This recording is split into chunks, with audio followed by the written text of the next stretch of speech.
From Washington, this is VOA News.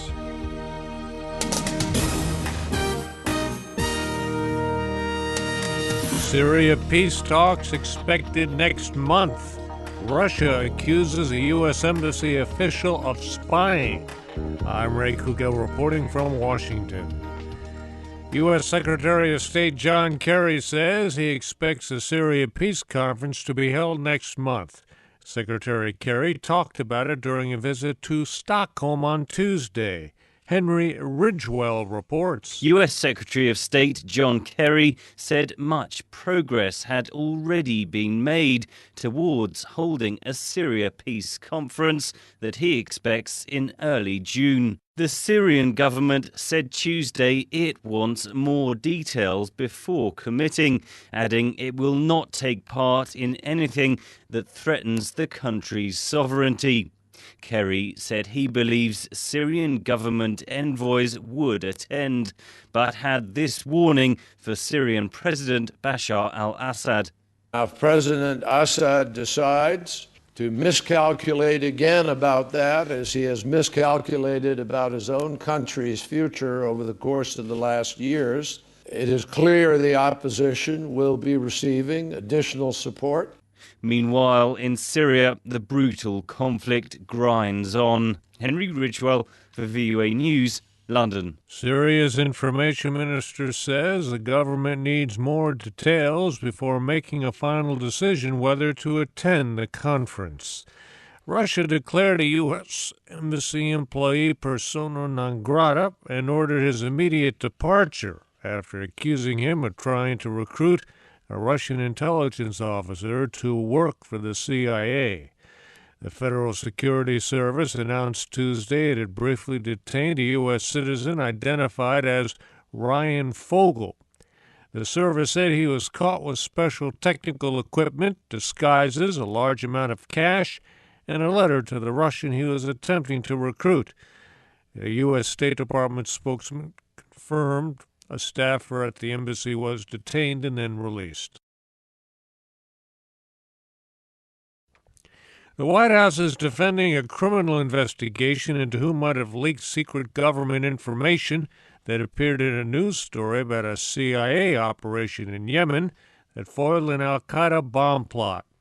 Spokesman Jay Carney said Tuesday President Obama strongly believes in the unfettered right of journalists to pursue investigative stories, but also sees a need to ensure classified information is not leaked.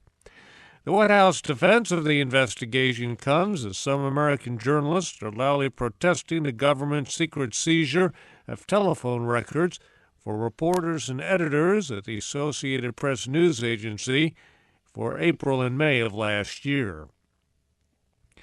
Nigerian President Goodluck Jonathan's declared a state of emergency in 3 states. He's also ordered the immediate deployment of more troops to the region. Heather Murdoch has details. Nigerian President Goodluck Jonathan announced emergency rule in Borno, Yobe, and Adamawa, northern states that have been hard hit by the more than 3-year-old Boko Haram insurgency. Speaking on Nigerian television, Mr. Jonathan said parts of the north have been taken over by Boko Haram, a militant group that says it wants to establish Islamic law and has also demanded its imprisoned members be freed. Jonathan said attacks have amounted to a declaration of war against Nigeria and ordered the military to deploy more troops to stop the insurgency using all necessary actions. Heather Murdoch for VOA News, Abuja. 3 U.S. soldiers of NATO's International Security Assistance Force were killed Tuesday in a roadside bombing in southern Afghanistan in Kandahar province. 6 civilians were also killed in 2 attacks in nearby Helmand province. The first of an estimated 2,000 Kurdish militants pulling out of Turkey have arrived in Iraq. It's all part of a peace process aimed at ending 30 years of conflict. The group of 13 men and women were from the Kurdistan Workers' Party, PKK, and they crossed into the Haror area of northern Iraq Tuesday. Full withdrawal is expected to take up to 4 months. The U.S. Defense Department plans to put most of its 800,000 civilian employees on unpaid leave for 11 days in order to meet budget-cutting targets by the end of September. Defense Secretary Chuck Hagel announced the plan Tuesday during a meeting with Pentagon employees. I have had various options to look at.